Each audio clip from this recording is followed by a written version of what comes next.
Me a ghost story that sounds completely unbelievable but is entirely true. I'll go first.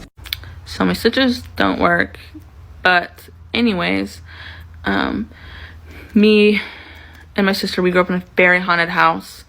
We have things happen to us to this day all the time. I'm pretty sure, at least I do, have something attached to me from that house. But anyways, it started off when we were probably 11 to 13 years old. I'm older. And she calls for me from her room, and our rooms are right next to each other. And she's like, Jessica, come here. And I'm like, what do you want? I go in there, and she's like, something just pulled the blanket off of my bed. And I was like, are you sure? And she's like, yeah, I'm sure. And I was like, okay, sure it wasn't like the cat or the dog, or it didn't just fall. She's like, no, I know what happened. She's like, it got pulled off of my bed. And I was like, okay. And I hang out with her for a little bit, and I was like, it's probably nothing. The next night she calls for me again. She's like, Jessica, it happened again. And I went in her room, and I was like, are you sure it's not just like a coincidence? Like, trying to rationalize it. And she's like, no, like it got pulled off of me like twice now, like in the same night. I was like, okay. We told our parents, they didn't do anything, thought it was our imagination being kids. And so a couple nights later she calls for me again. I'm like, no. I was like, you can come in my room. She's like, no, there's a bug on my, she didn't say it happened again, but she was like, Jessica, come here. And I was like, no. And she's like, there's a bug in my room. So I went in there. She's like, there's no bug. And I was like, okay, why'd you lie to me?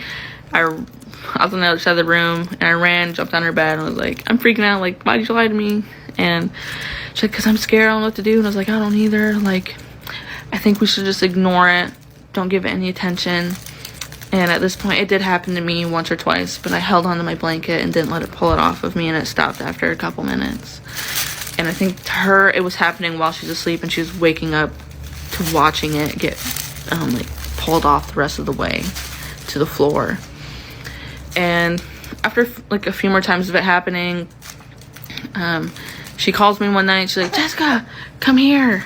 And I'm like, no, you can come here. And she finally runs to my room. The light in my room is on, and we try going to sleep in my room. Have a twin size bed, so we're cuddling, both facing the wall, and I had the blanket over us, and I was holding on to the blanket, and something tried pulling the blanket off of me for a good 2 minutes straight, just tugging on it, kind of hard too.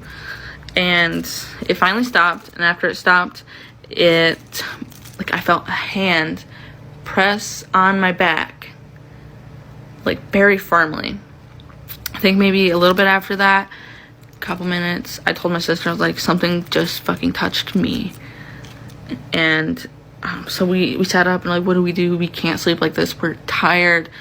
Like, we've got school to go to in the mornings, and our parents didn't really believe us. And we're like, we gotta tell mom and dad again. Like, I don't know what else to do. And so we're waiting, like, because my dad would always come into the kitchen to make a drink, and my room was kind of over the kitchen, so we could hear when he went into it. And so we waited, and we heard my dad go into the kitchen. And so I was like, you sure you want to do this? And she's like, yeah. And so she bolts off my bed and runs to my door, which was open, and she like stops, like stops dead out of a run, and just like stops and freezes there for like a minute almost. I'm like, Jordan, what are you doing? And she didn't answer me, and I thought she was like contemplating it, but she told me that when she ran, there's a giant like obsidian black shadow figure like stopping her from going out of my room, and she couldn't see through it, and like she was just frozen, like scared shitless. And after however long, she finally snapped out of it because she heard my dad make some noise in the kitchen, and she ran down, and she was like, something like is pulling the blankets off of us still, and like touched Jessica. And my mom finally came up, and she's like, I'm tired of you guys being scared. Like, I didn't think it was this serious at first. And so we did a prayer, and after the prayer, we finally didn't have any of the blankets get pulled off of us anymore. But we saw the other stuff happen, unfortunately.